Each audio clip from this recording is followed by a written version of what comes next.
मित्रांनो, मला खोकला झालेला आहे आणि सर्दी पण झाला आहे. गळ्यात खवखव होत आहे. तुम्हाला पण असं होत असेल बहुतेक जणांना. या दिवसामध्ये हे लक्षणं कॉमन आहे. थंडीमुळे किंवा सीझन चेंज झाल्यामुळे या गोष्टी होत असतात. तर चला आपण यावरती घरगुती औषध कशी बनवायची याच्याबद्दल आपण एक प्रयोग करूया. चला या माझ्यासोबत. चला तर मित्रांनो, आपण आधी अडुळसाचे पानं तोडूया. माझ्यासमोर अडुळसाचं झाड आहे. हे बघा, हे अडुळसाचे पानं असे दिसतात, लांब असतात आणि याचे मी 4 पानं तोडणार आहे.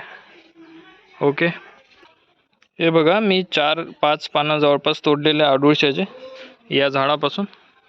हे झाड अडुळसाचं मी लावलेलं होतं 2 वर्ष आधी. एवढं मोठे झालेलं आहे 2 वर्षामध्ये, बघू शकता. आणि हे 4-5 पानं जवळपास मी तोडलेल्या अडुळसा या औषधी वनस्पतीचे. पुढचा वनस्पती अशी आहे, आपल्याला तुळशी या वनस्पतीची गरज आहे. तुळशी माझ्यासमोर तुम्ही बघू शकता. तुळशीचे जवळपास 10-15 पानं तोडायचे. बघू शकता, मी 10-15 पानं जवळपास तोडलेले आहे तुळशी या वनस्पतीचे, औषधी वनस्पतीचे. मित्रांनो, हे झाडाचे पानं, अडुळसा झाडाचे पानं जे आपण तोडलेली आहे त्यावरती खूप सारं धूळ असते, बाहेर असतं ते झाड. त्यामुळे आपण पानं धुवून घेऊया सर्वात आधी. बघा, मी पाण्यामध्ये ही पानं धुवून घेतलेली आहे छानपैकी. नंतर जे तुळशीचे पानं आपण तोडलेले आहे ते पण पाण्यामध्ये धुवून घेऊया. बघा, नंतर आपल्याला घ्यायचे आहे चिमूटभर अजवाईन. अजवाईनलाच ओवा म्हणतात. नंतर एका वाटीमध्ये चिमूटभर ओवा घ्या.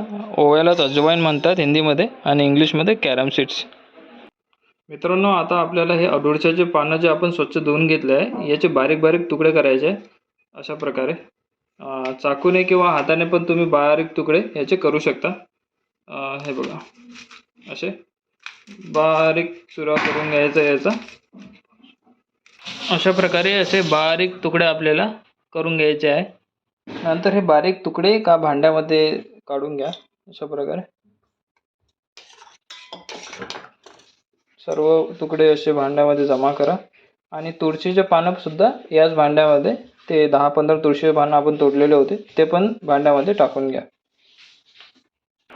नंतर अजवाईन जी आपण घेतली होती चिमूटभर, ते सुद्धा या भांड्यामध्ये टाकून घ्या. मित्रांनो, नंतर आपल्याला जिंजरची इथं खिसमिस करून अशा प्रकारे या भांड्यामध्ये किसून याची पेस्ट आपल्याला या भांड्यामध्ये टाकायची आहे. यालाच इंग्लिशमध्ये ग्रेटेड जिंजर असे म्हणतात.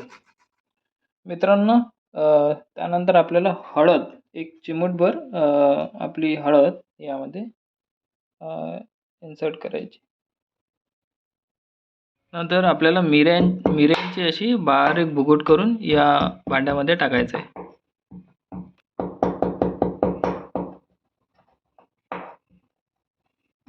तर आपली पावडर अशी तयार झालेली आहे. या पावडरला आपल्या या भांड्यामध्ये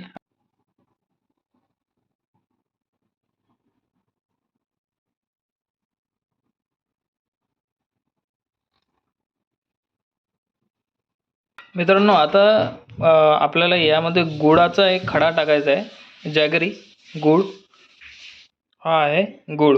या गुळाला आपल्याला यात थोड्या प्रमाणात तुमच्या चव यासाठी थोडं जास्त कडू किंवा जास्त तिखट लागण्यासाठी थोडंसं गुळ यात टाकायचं.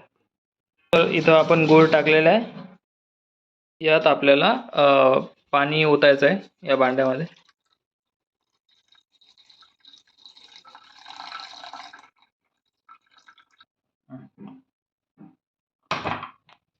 तर आपण गॅस सुरू केलेला आहे. आता आपल्याला हे भांडं गॅसवरती ठेवून हा जो आपण यात मिक्सचर सर्व काही टाकलेलं आहे ते उकळू द्यायचं आहे, पाणी उकळेपर्यंत. आणि जेवढं पाणी टाकलं आहे त्याचं अर्ध पाणी होईपर्यंत आपल्याला याला उकळू द्यायचं आहे. जवळपास 15 ते 20 मिनटं याला आपल्याला उकळू द्यायचं आहे.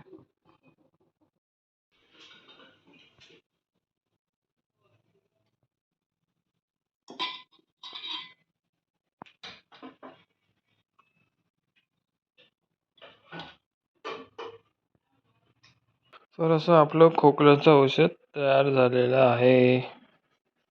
बघू शकता या ग्लासमध्ये.